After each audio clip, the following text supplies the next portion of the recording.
Bonjour les amis, j'espère que vous allez bien, que tout se passe pour le mieux pour vous.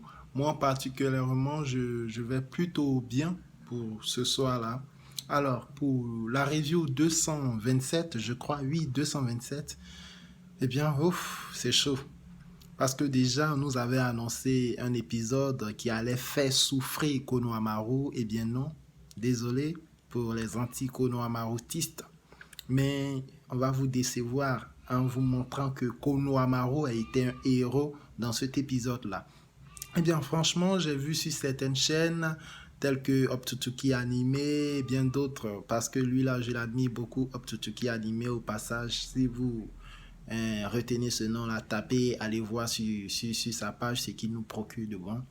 Eh bien, je vois qu'il a fait, disons, il a produit une vidéo qui se moquait du Konohamaru que nous avons tous apprécié dans le manga, disons, dans le Naruto Shippuden comme dans le Naruto. Nous avons tout apprécié, et nous pensons même qu'il va devenir Hokage.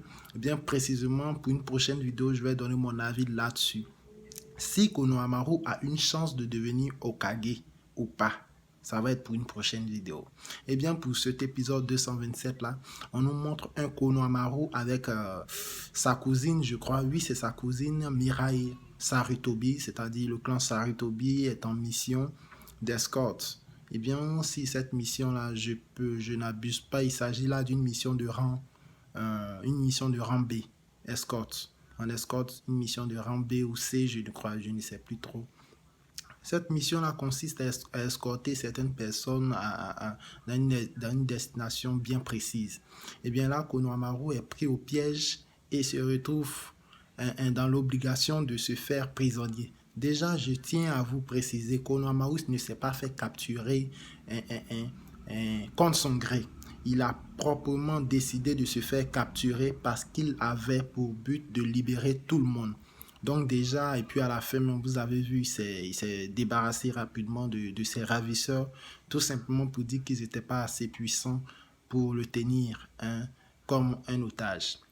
Et bien là, je tiens à vous dire, désolé pour tous ceux qui étaient contre le personnage, mais je pense que on n'a pas encore fini d'exploiter ce personnage et ça va continuer, et on le regarde de loin. Bien pour terminer, on a une Sarada Ochiwa qui est devenue Chunin. Voilà, je tiens à vous dire que je suis vraiment heureux qu'elle soit devenue Chunin. Déjà même au début de l'épisode, on la voit tenir sa veste et sa veste de Chunin et est fière parce que au village de Konoha, je crois que lorsque tu obtiens ton diplôme de Chunin, 3 jours après, on t'intronise comme Chunin. Eh bien, elle attendait ça et elle dit à sa mère, Sakura, que franchement, j'ai hâte. Mais en même temps que j'ai hâte que ce jour-là arrive, j'ai un peu peur parce que là, Konohamaru ne va plus être notre commandant. C'est moi désormais qui va endosser le rôle de capitaine de l'équipe 7. Konohamaru va évoluer maintenant en binôme. Il n'aura plus l'obligation de veiller sur nous. Et Sakura qui lui dit à son tour que franchement, je pense qu'il va être soulagé de constater que vous pouvez vous-même vous occuper de vous-même. Eh bien, autre chose dans l'anime qui m'a beaucoup plu, dans l'épisode qui m'a beaucoup plu aujourd'hui, c'est un Sasuke à la maison. Franchement dit, un Sasuke à la maison, ça fait rire et puis ça fait pitié en même temps parce que le retrait du Rinnegan l'a fait vraiment du mal, hein. Il reste désormais à la maison, il ne va plus en mission de longue haleine comme d'hab et il est à la maison. Il a même le temps même de donner de quelques conseils à sa fille comme Naruto le fait souvent avec Boruto. Et cette partie-là m'a vraiment touché. Voir un Sasuke qui se préoccupe vraiment de l'aspect du moral de sa fille.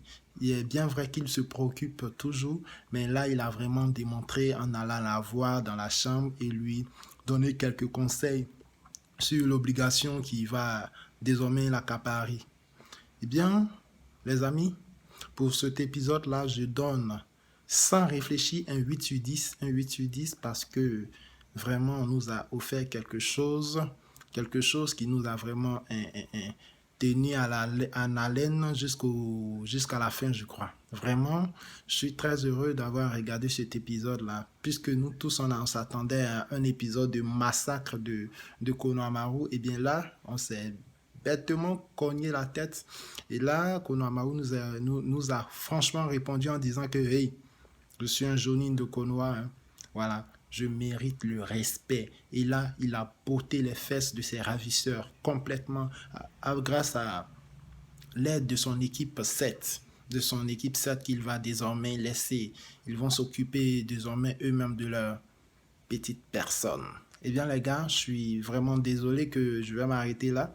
Je vais m'arrêter là pour cette review d'aujourd'hui. Ça n'a pas longuement duré là. Je pense que ça va être ça les HS. Voilà, ça va être ça les HS et puis on va continuer à regarder. Il nous reste encore pas mal de HS à mater encore. Ciao et que Dieu vous garde.